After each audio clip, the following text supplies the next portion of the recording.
Welcome to Leapcast. I'm your host, Dr. George James. Leap stands for leaders, entertainers, athletes, and performers. And I'm on a journey to connect with high achievers and highlight their unexamined human moments. Tune in to learn how these high-achieving Leap individuals were able to reach their greatest potential, face their most difficult challenges, and embrace the human moments that helped them along the way. If you want to get the episode highlights directly in your email, then head to theleapcast.com right now to subscribe. Hello, everybody. Once again, this is Dr. George James, and welcome to Leapcast, where we talk to leaders, entertainers, athletes, and performers. I'm excited, I'm hyped today for our guest, Mr. David Mann, who is just an amazing person. You've seen him on TV, you've seen him on the movies, you've seen him in plays, you've heard his voice. He's been all over, well acclaimed, has done such great things. David, thank you for joining me today. I really appreciate it. Thank you for having me. And it's good to see you again. Yes. It's been a long time, so it's good to see you again. It is. I'm just glad that I just have, people that I get to call friends, connections, and that we connected a while back, and that you were so gracious to join me today. And so one of the ways we like to start is what we call our Leap story, which is really just an opportunity to kind of understand more of your journey and how you even got to where you are. So if you could take us to the beginning, way back to when you first started, even recognizing some of the gifts that you have. If you could just tell us like how you got started in all of this. Yeah, I always tell a funny story. Believe it or not, I used to be quite shy. Really? Like nobody believes me when I tell this story. I don't believe it. But Nobody believes it when I tell them that in school, I used to win like the citizen of the entire school. Like That means I was the most model student, like the quietest, didn't talk much, didn't do anything like that. But the fourth grade came and I can remember it one day in class, Miss Cleveland, I remember the teacher's name. I made a funny and I was like, whoa, that felt really good. Everybody laughed. And I hit it again and they kept laughing.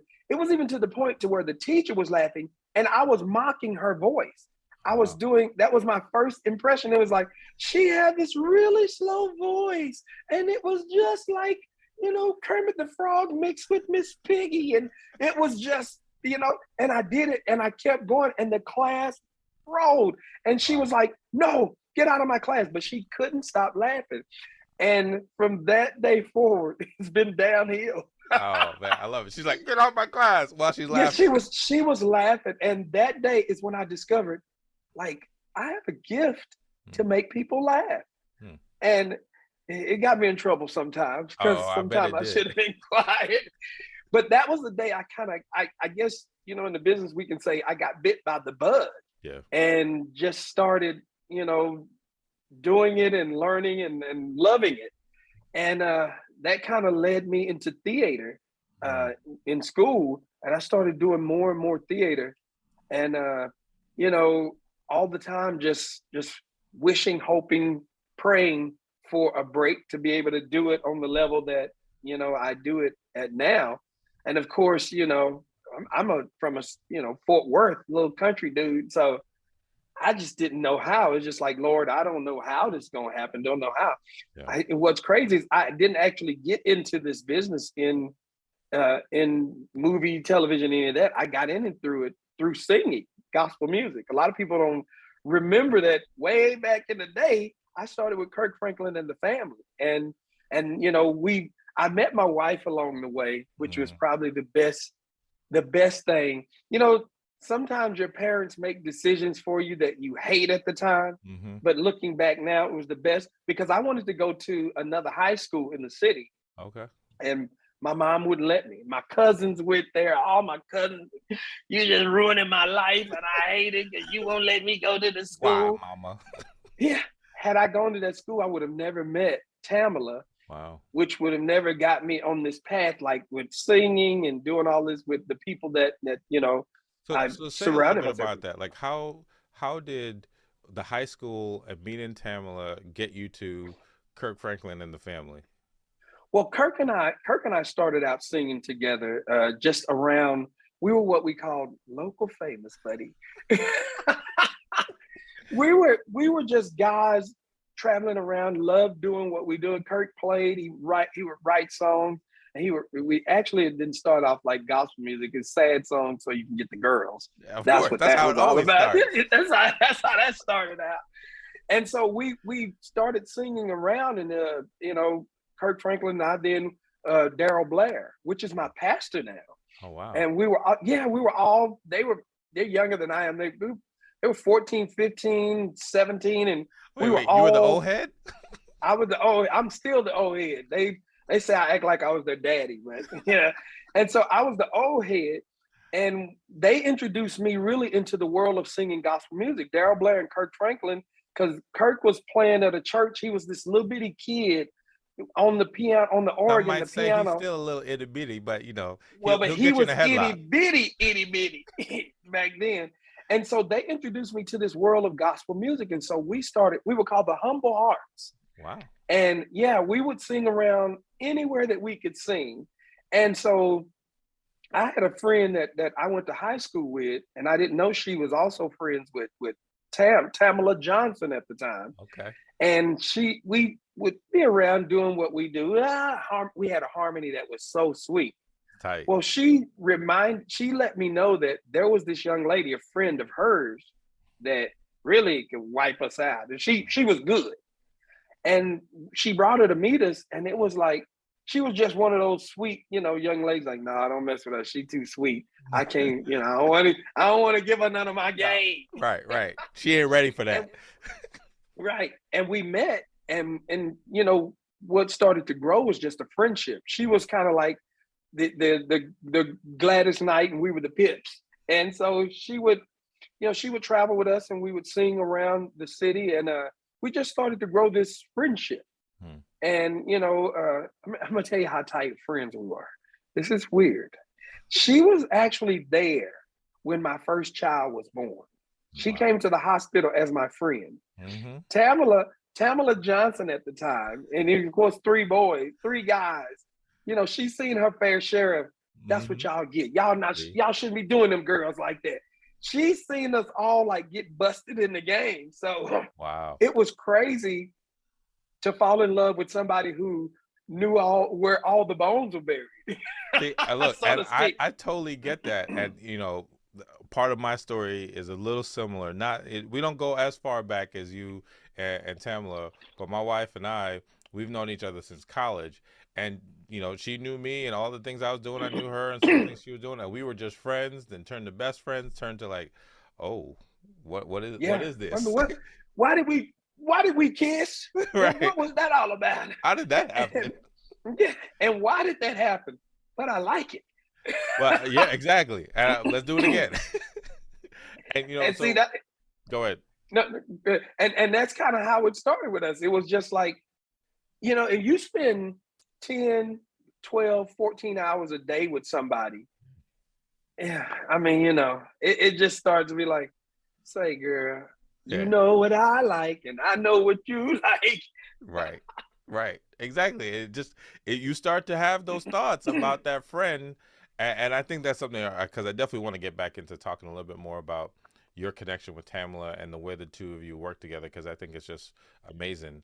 But in preparing for us, I had to go back and find the case logic. I went all the way deep to find the case logic with the CDs, and I found some of these gems. Oh man, what you looking for? Oh man. And that one. Wow. You went way back. I went way back. And the album that still plays, the Christmas album.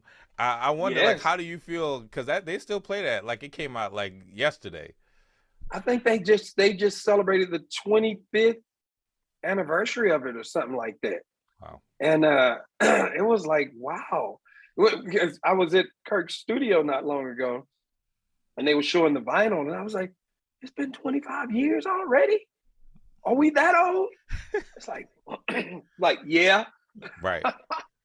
So you were local famous, hanging out, harmonizing, getting into trouble, doing all sorts of stuff. Tamla was there watching y'all. Uh, Kirk, I'm assuming, does his thing, or y'all do your thing. You start doing that. How does that start to grow from like local famous into like now recording albums to doing more? Well, Kirk started with this group. He started with this choir, DFW Mass Choir, and he started doing music there. And once that started to blow up, and he started receiving recognition for him directing and writing and doing all that, he decided to start his own group. And nobody knew what the name was going to be, and it's just like, everybody, here is family. Let's okay, the family. So all right. And so, we recorded our first project, and people don't know we recorded that project, the first While We Sing project, and I think it was like, it may have been more, but I think it was like a year or 2 years before anybody ever heard it, because he would be passing out cassettes. Here go my cassette. You want to hear my stuff? Here's Right, my cassette. right, and and I think I want to say Daryl Coley heard it and took it to a label, and man, the rest was history, man.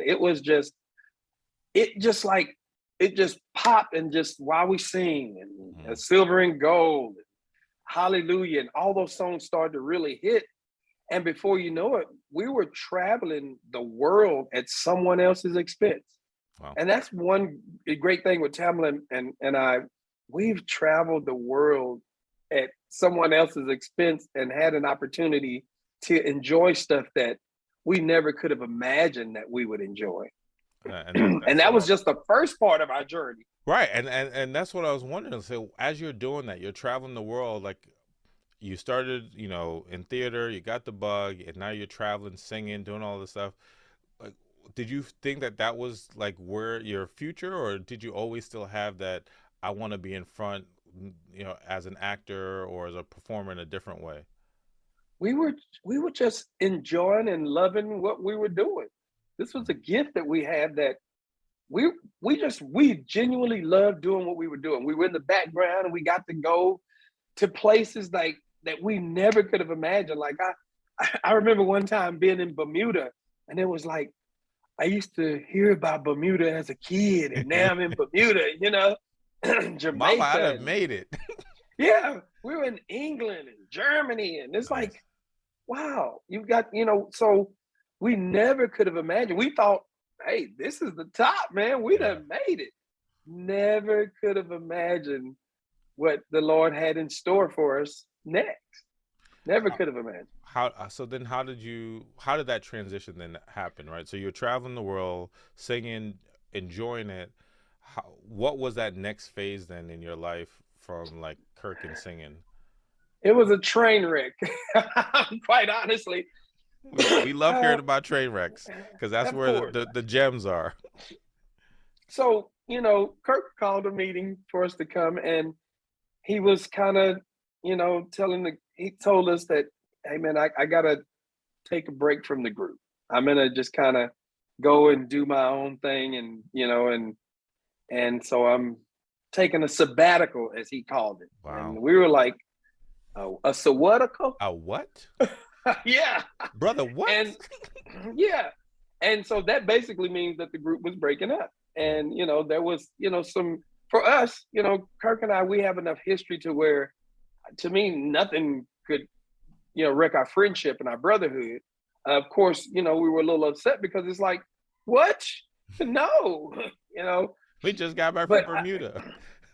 yeah, but that's where I don't think people realize that sometimes change like that can Mm, catapult you. We wow. look at it as like that change just basically killed everything we worked for, and we have been with you all these years, and we've done this and done that. Had that never happened, we wouldn't have started to transition into our next journey. Yeah. And so that day, Tamala came home, and she was upset because she was like, I know what I'm called to do. I'm a singer. I sing. That's what I do. And she was upset. And I'm just like, as a man, like, look, I gotta figure out how to feed these mouths. So, let's just do that. You How go ahead many and do your children thing. did you have at that point? We had five. We had five kids. And we're a super blended family. So you know, Right. right. So So we're you had two five at that together, time. Two together. Go ahead. uh, two together, two from previous arrangements, agreements, and then and then we have a niece that we adopted. One of Tam's sisters passed, so we adopted one of her kids. And so we're a super blended family. So at the time, it was just like, hey, I got to go figure out what we can do. And there was this up and coming gentleman named Tyler Perry, up and coming. Up and coming. He's doing plays. And so I took my frequent flyer miles. There was a promoter that we worked with, and this is another. Let me break back and give you another gem. This is why when you do your job to the best of your ability, give it 100%, and make sure that when you leave an impression. Yeah. We worked with this promoter years, prior to I did my first national play. And he remembered me, and didn't star in the play. Nobody knew me, but he just remembered my work ethic and how hard I came to work. And when I came to work, I came to do it. I wasn't being paid the highest. Matter of fact, I was upset every time about the pay on this. Right. That's what I get in that check. Yeah. But I did my job, and he remembered that. And he said, I got this guy that you should go audition for. So I took my freaking flyer miles from flying all over the world at somebody else's expense. Right. And I used them to fly to Chicago to go meet this up and coming director and producer and writer. And at the time, he was doing everything. He was setting up the stage and sweeping the floor and doing everything. And so I went and auditioned for him, and he said, well, we're going to do this play called I Can Do Bad All By Myself. I said, cool. What's the character that I'm going to play? He said, well, you'll be Mr. Brown. That's okay, cool. And I told him, I said, well, I don't know if you know my wife, but she's a singer, and we kind of come as a package kind of situation. Nice. And so, and she, where I go, my wife go. Yeah. And so he was like, yeah, but she didn't act. She was like, I don't act, but I'll sing for you all day. Yeah. And so we went to audition. I went by myself to audition for him in Chicago, and he said, okay, you got the role, let's do it. And I went out and did the character. And what's crazy is the night that Medea, Cora, Mr. Brown, all those characters that everybody know right now, none of those characters were the stars of the show. Really? No, though they weren't supposed to be the stars. They were supposed to be a part of the cast of the show. And just so happened the star of the show didn't show. Oh. Or something happened where they didn't make it. I don't know what happened. I don't, there are different stories of what happened, so I don't know what happened. Oh, they regret that. So they didn't come. So we were all terrified, man. We knew we were going to get booed because, the people that they came to see, they not there. And so, man, when I tell you, we were in the back like, this is not going to be good. Okay, so what happened that first night? Whew, we made it through the first night, so I know that person will be here the second night. They didn't come. Wow. And so Tyler was literally like, hey, let's do this, let's tweak this, let's make this. And the audience, every night, we started to, craft these characters, and every night they started to grow, and the audience started to love them more. And before you know it, it was like, I'm glad they didn't show up, And it started to grow from there. And we never could have imagined. We couldn't have imagined that from a character like Medea that you would build, that would be the foundation of building an empire. Yeah. Yeah. I really appreciate, what you're sharing. I want to go back to what you said before about just change, how change can set us up. In the work I do and trying to help people, couples, families, businesses, change is a huge part of it. And that sometimes we struggle with change, we avoid change, and even what you said from Kirk and all that you were doing there, that was change. And then in the moment, like Reddy shows up, it's like we're about to go, and we gotta adjust and change. And so it sounds like you've been able to be flexible, and I guess what's allowed you to do that? I will tell you this in all transparency, no, because I'm a creature. I'm what you call a creature of habit. Okay. So for me, change is like, what? That's why I said I only need one woman I All don't right. need, I don't Right. need no, I just need one.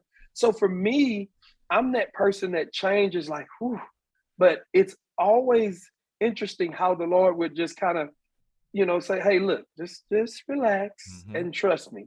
Mm-hmm. And so for me, how I made even that adjustment with that was I just literally had, because I'm one of those like, well, I got a family, I got to make sure this done, I got to make sure that's done, and that's just, some guys would say that's the man in me. Yeah. Yeah. But what I did was just like, look, Lord, you know, and you know how we like to live. You done brought me to Bermuda in England on other people's dime. Right, right.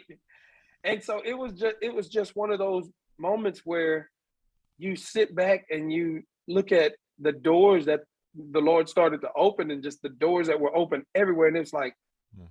huh? How? Okay, so okay, we're doing plays and we're traveling. And at the time, let me just give you a little back. At the time, a lot of people don't know this. You get stuff that a lot of people don't really know. I was a hairstylist.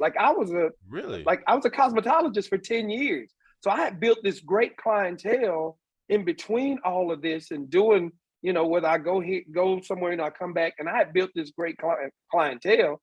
And Tam was an optometrist. And so Wow. we had pretty decent jobs. And so, I'd start to build this, and my clients, I was starting to say, I'm starting to travel the world. And I gave a trick question. I asked you, if you had the opportunity to do something you love and make more money than you've ever made, what would you do? Oh, I'd be gone. I'd leave my job and I'd quit. I said, thank you. Set I'm up. leaving. That Gotcha. didn't go well. That Oh, didn't go well at all. And that was a step of faith to leave that yeah. security in what we were doing, and to step out and say we're going to go totally into entertainment and jump out here totally, because we were doing the plays at the time, we would be gone, you know 4 6 months at a time. Yeah. So we couldn't jump back in and jump back Mm-hmm. out. So we both walked away, and it was a leap of faith. And you're talking about change. It's like, Lord, Yeah. what are you doing? I mean, So I can imagine it was a leap in so many ways when you talk about like the beginnings where someone doesn't show up, you got to improvise and figure it out, and you have something that's steady. And I know that's a struggle for lots of people. I just had that conversation with a client of mine, right? Like the thought of what is secure and in front of you versus what you really feel like you should be doing, or even what you feel is your purpose. Sometimes it's hard to lean into purpose instead of like going with what's secure, but somehow like you all did that. You were willing to take that chance, that leap. yeah, it just, you know, we just believed. Yeah. And that's, and another thing, one of the driving motivations was, you've been told no so much, so long. No, you're to this, you're to that, you're not this, you're not that. And so some of it was, I want to show me. I'm Mm-hmm. not out to show everybody. I'm a believer. So I'm going to step out and I'm going to show me. And so that's what some of the motivation was. It's like, let's just go and do.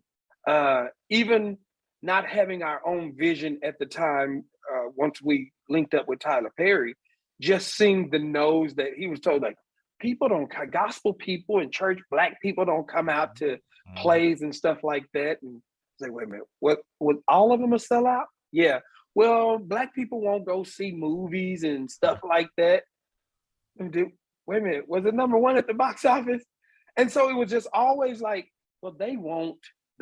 And to be a part of history with both of those people, like with Kirk, be a Mm-hmm. part of history and restructuring how gospel music is listened to, and Tyler Perry, to how movies are made and how television shows are made. And then, Tamala is like a world-class singer. Shit. And her deal was, I'm good being in the back, because you're in the front, you get shot first. So and so me convincing her that she had the skill, the talent, and the gift to go out in front Mm-hmm. and stand on her own. And that opened up a whole nother chapter for us, Wow. with her becoming an award-winning singer and making history herself. And it's like, Lord, this journey just continue to go. And by now we're old in the game. Mm, I don't think people realize that when we started our label and had Tamala to do her first record, she was 38 years old. wow.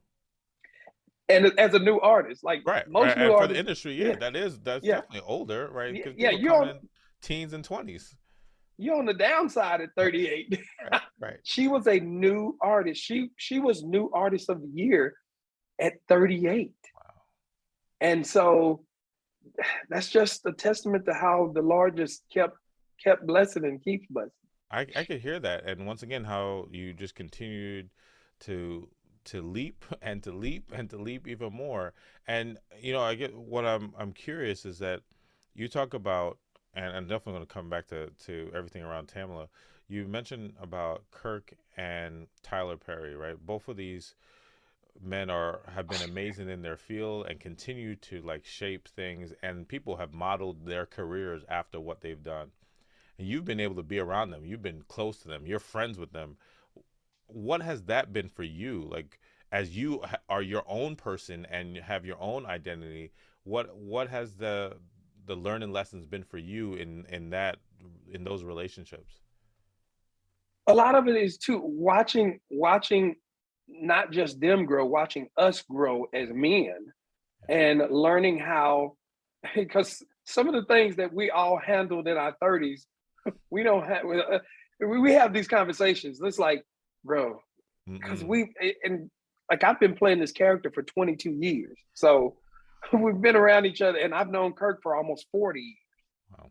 Wow. So the stuff way we would react in our 20s and 30s, now that we're all in our 50s, it's like, okay, bro, let's just go. Because we all haven't always agreed. There've been some moments that people didn't know. We were all, no, what? No, Mm-hmm. but now it's like, bro, okay, you good, you're good. Let's go get something to eat. Right. And for me, it's and and just speaking with Tyler, we were having a conversation a while back, and he was asking me some, aspirations. What do you dream about? And I gave him, and he said, "Say, bro, can I just tell you this? Dream bigger." Mm. And I was like, "What?" And when you go to the studio and you drive up in the studio, it's like, okay, I Yeah. got to dream bigger. Yeah. I got it. Not that you're trying to compare, but what it's done with is it opened up a world of possibility. Yeah. Because I figured like, oh, it's possible for you. And it's opened up a world of possibility for me to start my own production company, my own record label from Kirk with music. And it just opened up worlds of possibility because I seen, okay, I know where they come from. I know the stories. And so it just opened up a world of possibility, and it made me dream bigger. There's something that I share often, with the people I work with, that sometimes, as it's hard to have faith, like real faith sometimes, if you don't see some Right. examples somewhere, right? If you don't see somebody doing it in a way that you haven't seen anywhere, and especially people that look like you, right? When we talk about Right. people of color, people who are black, people who are men, whatever, right? People of faith, it's like, yo, I saw that guy do it, and if that person did it, well, there's a chance. And I really love hearing that. I'm curious. So you said, Mr. Brown, you've been playing that character for 20 something years. Mm-hmm. Did you develop that character, or how did you influence that character and its evolution? You know, some of it was from family members. Don't you tell nobody I said that. Some of it was from some family members. And how the close happened is we were getting ready to do the show in Chicago, Regal Theater, 1999. Wow. And yeah, and so we're getting ready to do the show, and my wardrobe isn't there. And so we're trying to figure out what do we do for wardrobe. There was a thrift store down the street. And so I got in the van and went to the thrift store and just start pulling clothes off and just say, here, we'll put this on. Mr. Brown will be this guy. And so I just started developing those little things like that. And I started developing his little antics. And, I'm pretty agile for a big dude. So I Ah, started using that as part of it. And so through the years, just developed that. And one thing Tyler let me do is just, hey, go at it. He would give me a skeleton. He'd put the meat on the skeleton. Okay. That's good. Once again, giving you the freedom, and because you had the skills and the talents and ability, and it sounds like you had to have at least trust yourself enough to say, like, you know what, I'm just gonna go out here and try some things. Right. Oh, and that was, as a comedian, that's some of the scary stuff to just try, because, you know, some of us comedians live off the laugh. You Right. know, that's the fuel. And if you don't get the fuel, you're like, am I Mm. not funny anymore? You just had Hmm. a bad night, sir. It's not Right. a bad, career. And And I think so, that could go for a lot of people, right? Where like you could just have a bad day and it just didn't work right. out, and just keep going at it. So you worked on it, and as you mentioned, the thrift store. I'm wondering, has there ever been an outfit that you put on that you felt like it was too far? All of it is too far. What do you mean? Have you By now seen this dude? I have, but I don't know. By now you got comfortable. No, a lot of it. We just shot a couple of weeks ago. We just shot more episodes of assisted living Yeah, show I we're saw working on. some of those. And no, it's getting worse, and I'm loving it. Like I'm in a cowboy outfit, and it's just like it's over the top, and that's what people come to expect. Like people are like, "How far can you go, Mr. Brown?" Yeah. Through the years, it's just like, okay, let's see. You going further and further, and so let's see how far you can go. So Wow. no, So one of the things I've really admired and loved about you and your career is your love for your wife, and how there's nobody who knows you who will, whether by screen or play or in person, that won't know that you love your wife. And I think that is so commendable and necessary and just true. And you've talked about Tamala, in lots of ways already today. Uh, but I'm curious, as you said, like you encourage her to now move to the front stage at 38, and that she also had her journey. And like, what has it been for you to see her from way back when you just friends, being, with Kirk, being with Tyler, and her just smashing records and doing so many great things. Like, what has that been like for you to see your wife do that? first of all, we're in America. Everybody know I couldn't do nothing if I wanted to. We're in the mall one day, and some lady seen me, and I was, I go to the male section to sit down away, like she was doing shoe shopping. So I went where they had chairs, and there was a lady sitting by me. And so these older ladies come walking by and looking like, that's not Tamala. And I'm just sitting by the lady. She's trying on shoes. She's Right. not with me. And the two older ladies, like, they looking at me like, mean mugging me. And I say, how y'all doing? And they seen Tam, and I said, I seen the way y'all were looking at me like y'all were thinking like that's not Tam. And they said, yes, we was gonna tell it. You gonna get So, fired. so everybody in America knows, and I make it known. Yeah. The journey that we've had together has been nothing but incredible. To watch us grow as a couple, and then just not, because there's a question that everybody asks: "Oh, how do y'all work together? How y'all always, D.L. Hughley say, man, I couldn't. Y'all work together. Y'all riding and work together. Y'all in the house together." When you genuinely enjoy somebody's company, like when you like somebody, because you can be married to somebody and you love them, but when you see them coming, it's, oh, there come this. Mm-hmm. I genuinely enjoy being like, I am a Tamala Mann fan from all aspects of life. I love her talent. I just love to hang around her. And I'm not just saying it just because we're having this conversation. All it takes is you to have 5 minutes with me, is I like, know. okay, enough about Tamala already. But, we've just poured so much into each other's lives that that's just the feeling from both of us. I told her the other day, I'm so glad you picked me because I know you had choices. Nice. Yeah, I said, I know you had choices. So it's just kind of been this journey that we've gone on. And just when we think like, wow, Lord, thank you for getting us to this part. And it's just like something else. It's something else. We this this April 24th will be 34 years for us. Wow. And we do this deal every year where we do a vows. We just revisit our vows. And you revisit the vows and you sit and really think about Mm-hmm. what you said yes to, because a lot of us don't really know what we Nope. said We yes just be to that day. repeating stuff. Yeah. Hey, do you? I do. I Mhm. will. We don't. So we actually sit and talk about it. Do you really cherish me like to like it said you should be cherished? And is it for sick in sickness and in health? And all of these things in these 34 years have been tested. I think that's Definitely for awesome. the poorer has been tested. Mm. Well, we were tested on that one. Especially, all right, with having such gifts and talents and being in the public eye and having a super blended family, you can't. I know it's been tested and trying to figure Yeah. things out. And as you mentioned, I think about the same thing in a way of like I think about my wife and how I know she had options, but she narrowed it down to one, and I'm glad.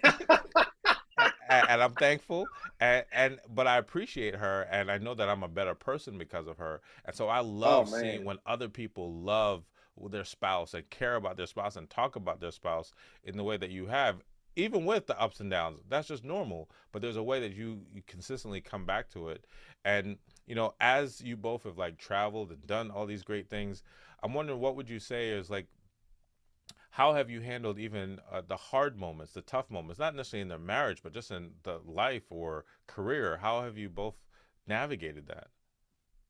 The One of the greatest things is in this business. We'll just go from the business aspect is to have somebody like her for accountability.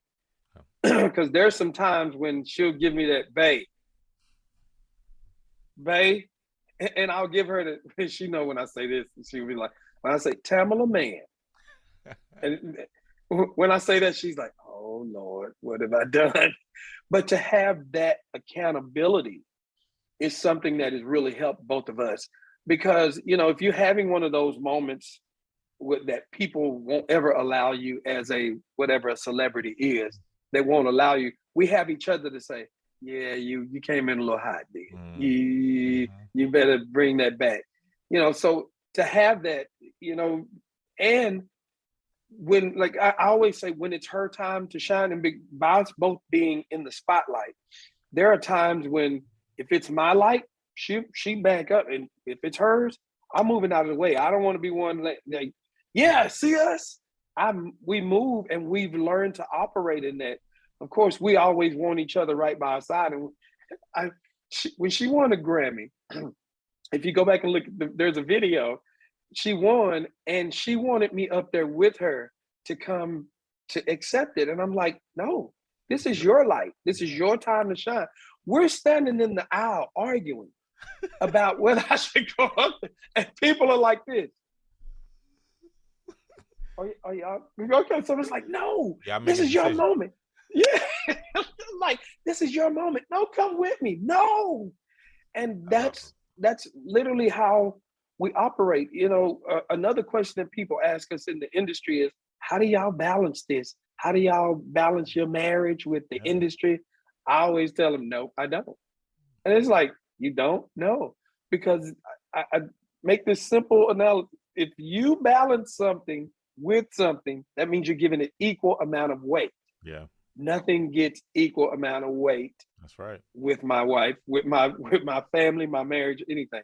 Now, when I'm there doing what I need to do, I give it my undivided attention. I give it 100, but it will never balance and equal the imbalance to her.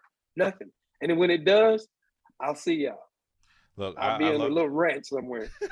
I'm like, I need to come over. Look, I love that example about balance because you're saying your marriage and your family is first priority. That gets all the weight. Right. Everything else comes, and when you're there, you're locked in 100%. But you're not balancing, your marriage and your career, and I think that's really powerful. And I was thinking about, years ago, my wife and I we were away, and we went to this place, and it was like a kayak mini tour, and the kayak instructor said that he and his wife are both kayak instructors, but he says like we could never kayak together on those tandem ones because they would Uh, always argue. They would always, because everybody wants to lead, right? No, you do it this way, do it that way.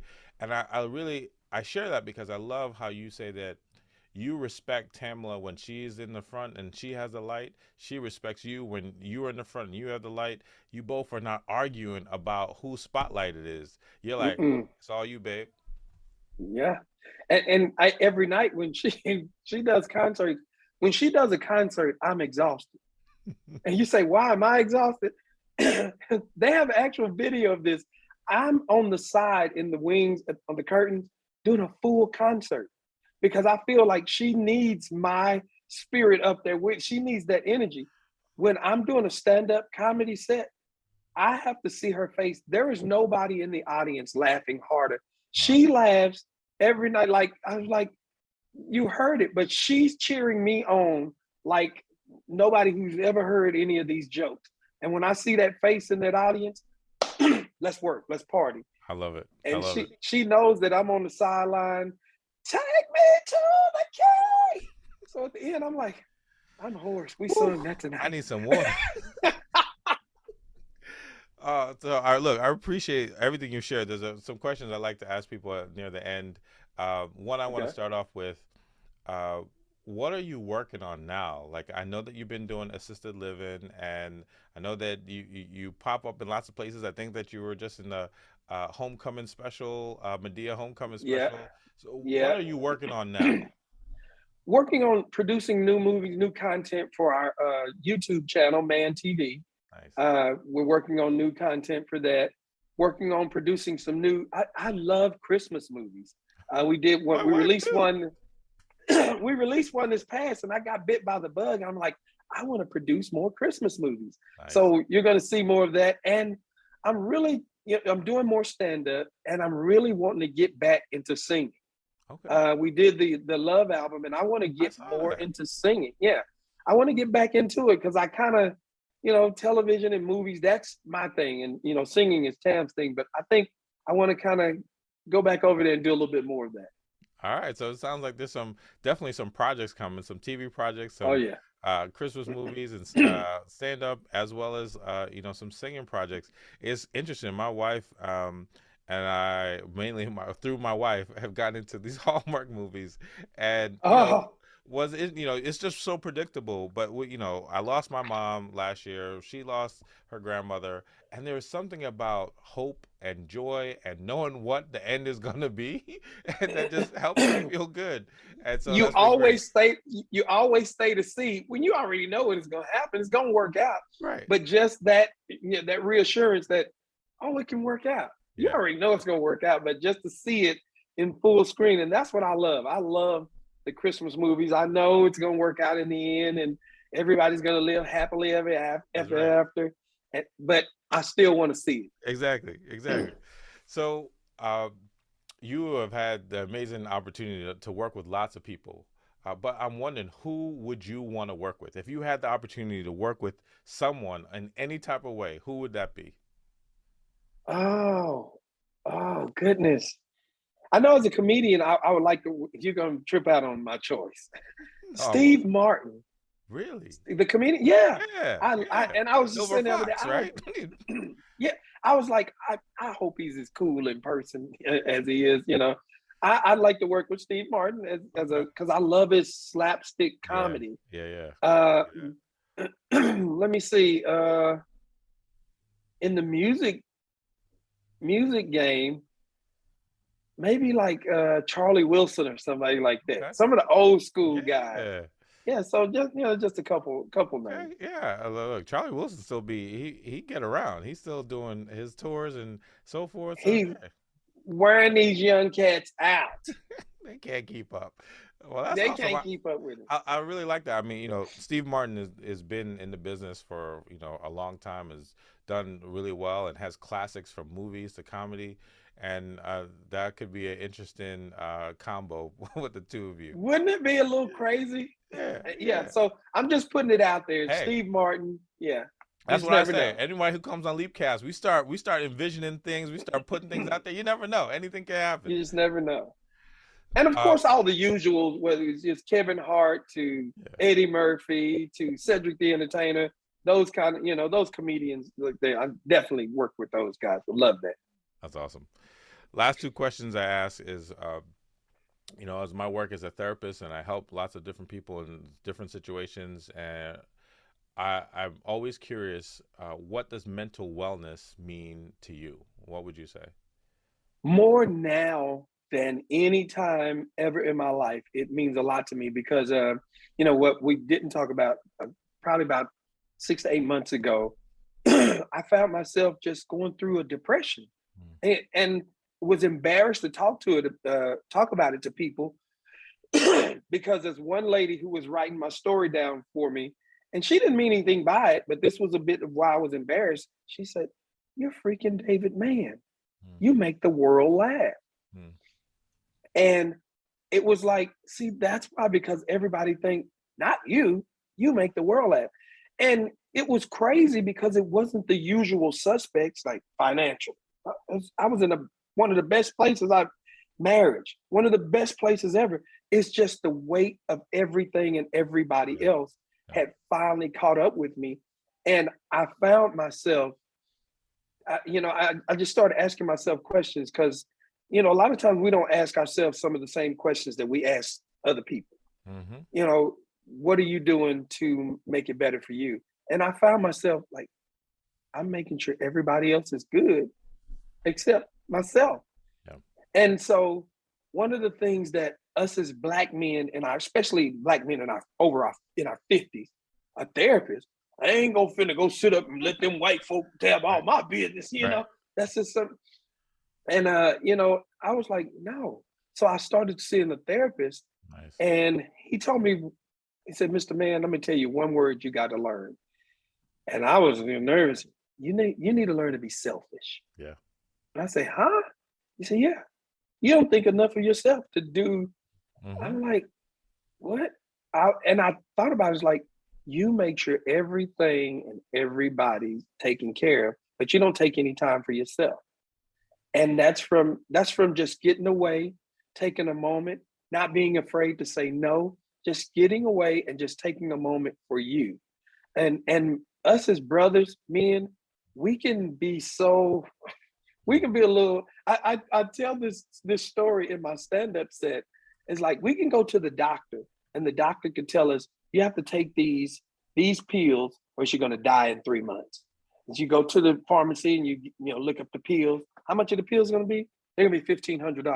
Man, I'm not going to pay no $1,500 for no pills. Right. On your way home, your car break down. You have to take it to a mechanic, and the mechanic tell you it's going to cost you $1,500 to get your car fixed. What do you tell them? Well, get it fixed, man, because I got to be at work tomorrow. Right. Right. And so Right. we put our vehicles, our stuff, our cars, and everything else above ourselves.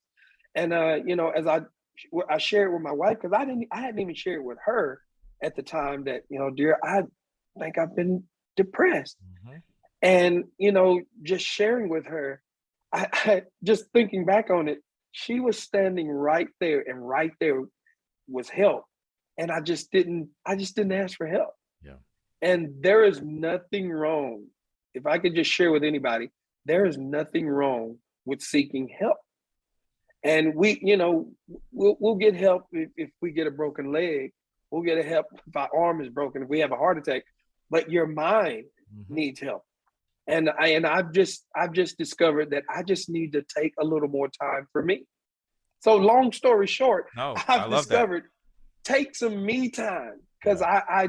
I never did it. I did something. This is crazy. While as I'm still on this journey of helping me, I did something about 2 weeks ago that I had never done in my life. I bought. It sounds simple. I bought myself a ring, and it Nice. sounds so small, but I was in the No. jewelry store like, no, I shouldn't get this. I want to make sure Tam has the Yeah. biggest one, Yeah. but and I felt so guilty buying myself something as small as a ring, and I really liked the ring, and I was like, wow, I really don't take enough time for me. Wow. I really Yeah. appreciate you sharing that and sharing all of that, because that's part of the reason why I got into this profession, is that, growing up in the church, growing up around folks of color, just didn't talk about it, didn't really seek out support and help, and people were self-destructing in so many different ways. And one of the things I say, now a lot to the people I work with is that you have to give yourself permission to be selfish, to take care of yourself, to Right. do those things that are just necessary. And a ring, yeah, might seem small to others, but it's the thought of, I can do something special for me. And there's so many ways that we don't do that, and especially like in this time period, I think more people recognize that depression is real and that anxiety is Yep. real, and that we got to do these things to take care of ourselves. So I really am grateful that you were willing to share your journey and your experience with that. And so And with I that, think go ahead. No, go ahead. I think what for me is verbalizing it so people recognize what it is Yeah. helps you to understand, because a lot of us just we get up, we go to work, we come back home, and we don't realize that, man, I think I've fallen into a depression. You just don't know it because but I think verbalizing it and helping people understand, this is what it is, this is what it feels like, this is how you get help, and there's nothing to be embarrassed about. We've made it we've made we made it shameful to say, I'm seeing a therapist. Well, Mhm. I'm telling y'all, I see a therapist and he's a great one. He Awesome. is great, and it just helps me recenter, refocus, because it does no good for me to build this empire Yeah. that I call an empire, and I'm not here to enjoy it with them. Yeah. Does no good. And if I'm not able to enjoy it with everybody else, you've just left something for everybody else to enjoy later. Right. And one of the things years ago, Ray Romano from Everybody Loves Raymond says that he talked about, he was seeing a therapist, and right before the show was coming to an end, that was on for many seasons, and the therapist said, we might want to increase how often we meet, because I think you might get depressed. He's like, nah, I'll be fine. I'm a comedian. I make people laugh. I do all this stuff. And Mm-hmm. then the show ended, and shortly after, he calls his therapist, can we schedule some meetings, because I'm not feeling the way that I used to. I'm feeling low, I'm feeling sad, I don't want to get out of bed, I'm eating more, like all these things that start to be signs that I'm feeling depressed. And the truth is, Right. it's normal. We all will feel it at some point. Sometimes we feel it more than once, but it's okay to get help. And I love that you are saying that you got a great therapist, and then I'm out here, I am a therapist, and that there's way that's saying that it's okay. Therapy, mental health, mental wellness is okay. So the last Yeah. question I ask is, what mental wellness advice would you give to your younger self? And that could be as early as yesterday or any time before. To give to my it's okay. It's okay to do something for yourself. It's okay to be a little selfish, Hmm. because I've always kind of been, make sure everybody else is good. Make sure, even you think about it when you're on the plane and they're giving the instructions, put your own Yeah, oxygen on before you, yeah, you know, I, my deal is always make sure everybody else is good. And then, yeah, it does no good if I can't help anybody. yeah. So I would definitely give myself the advice, it's okay to take some time for you. I always took it as if I take some time for me, then they gonna think I don't want to, be with them. And Hmm. no, No, I have to, in order to be who they need me to be, who Tam needs me to be. I have to. that's great. So, but as we're wrapping up, as we're at this end, I'm wondering if there's any stories that you didn't share that you want to share, or anything that you didn't put out there yet that you would want to leave with us before we wrap up. No, even as we talk about mental health, and I know we were talking about getting help. There was a story. Tamala and I had this argument. We had this really good argument. It's a good one. And when you get the good one, when you just, and then I Right. bet you what, I tell you what. And so we had this argument, and we said, okay, we going to the store, but I'm not talking to her. I'm not saying nothing to her. I don't care what you say. I'm not talking. So we're riding in the car. I'm just talking. Well, everybody's seen me through the years do Mr. Brown and how agile Mr. Brown is. I've done the split. I was at 270 something pounds doing the split. Wow. Well, that takes a toll on your body after all those years. So I have hip problems. And so my hips have been bothering me. Well, just managing going. But every once in a while, they would lock to where I couldn't move and I would be in pain like no other. So this particular day, we at the store, but I'm not talking to her. I don't want her to say nothing to me. Don't you say nothing to me. We're at the store and we're going on the aisle and my hip absolutely locks up. And I'm in the most pain that I've been in ever. Wow. And she's standing right there, but I'm not talking to her. If I die, let me die. I ain't talking to her. and I'm standing there like an idiot. All I have to do, my help is right there, is to reach out and get the help that's right there for me.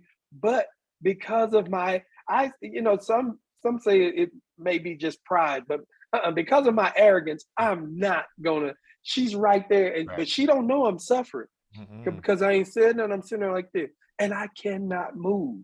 I'm on the bread and on everything, and I tell that story to say there is help standing right there for us. Yeah. Don't allow your pride to keep you from reaching out to receive help for the pain that you're in because you're not talking. Yeah. No, I love it. Yeah. I love that, and I appreciate that. I'm gonna steal that.